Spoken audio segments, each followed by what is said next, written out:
चोरों का सामाजिक दबाव का पेतरा नहीं आया काम। व्यापारी संघ अध्यक्ष सहित छूट भैया नेता के साथ पहुंचे थाने की शिकायत। व्यापारी संघ अध्यक्ष बताइए, व्यापारी संघ के अध्यक्ष हैं या सेल टैक्स चोरों के सरदार? नमस्कार, मैं किरण रामदेव और आप देख रहे हैं संस्कार दर्शन ब्यूरो रिपोर्ट। गलत सेल टैक्स चोरों के खिलाफ लगातार डीलर ब्रजेश कारा द्वारा मुहिम छेड़ रखी है।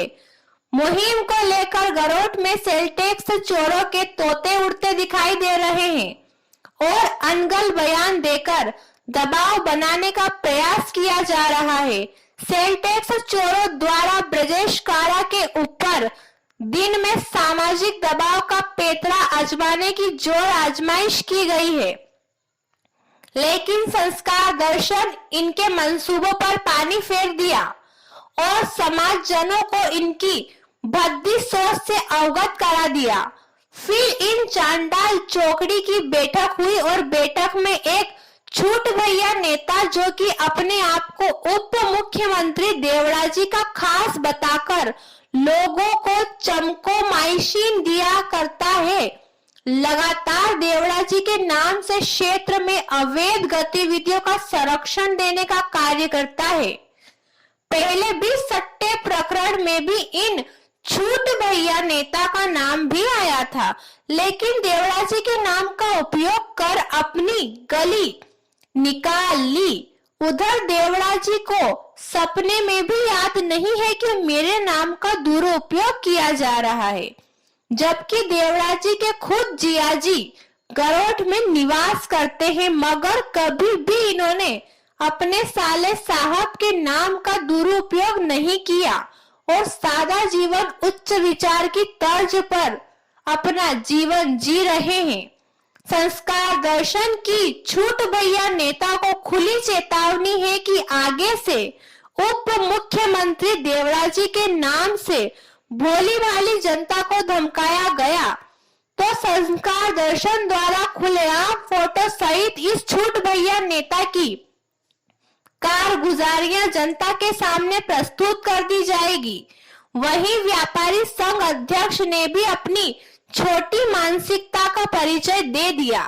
सेल टैक्स चोरों के समर्थन में जाकर एक ईमानदार नंबर 1 होलसेल व्यापारी ब्रजेश कारा के खिलाफ आवेदन प्रस्तुत करने में जाकर खड़ा हो गया, जबकि व्यापारी संघ अध्यक्ष का फर्ज बनता था कि सभी व्यापारी बंधुओं से राय मशवरा कर इस मामले में अपने हाथ डालने थे, लेकिन संघ संगठन के व्यापारियों को साथ नहीं लेकर छूट भैया नेता और सेल टैक्स चोरों के साथ मिलकर थाने में शिकायत करने पहुंच जाते हैं और यह व्यापारी संघ के अध्यक्ष की बजाय सेल टैक्स चोरों के सरदार बन बैठे हैं।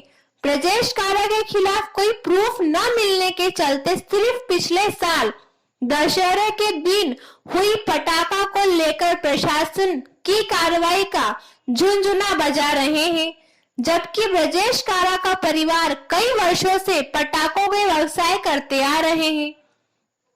इस समय लाइसेंस की प्रक्रिया में देरी होने के कारण लाइसेंस समय पर नहीं बन पाए थे। नगर परिषद द्वारा कारा का टेंडर हो चुका था, इसको लेकर पटाखे मंगवाए गए थे, लेकिन प्रशासन द्वारा छापामार कार्रवाई कर पटाखे जब्त किए गए थे, जिस पर कोर्ट द्वारा कानूनी लड़ाई लड़कर जब्त पटाखे छुड़वा लिए गए थे।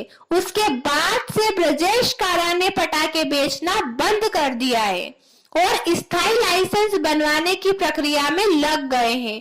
सेल टैक्स चोरों को कुछ मुद्दे नहीं मिले तो सिर्फ पटाखे का हवाला लेकर ब्रजेश कारा को सेल टैक्स चोर बताने का प्रयास किया जा रहा है, जबकि सरकार के जेब कतरे सेल टैक्स चोर 10-20 रुपए के चक्कर में लाखों की पूंजी लगाए बैठे व्यापारी, जो कि बड़ी कंपनी की डीलरशिप करते हैं, उनको और शासन को चूना लगाने के पीछे पड़े हुए हैं।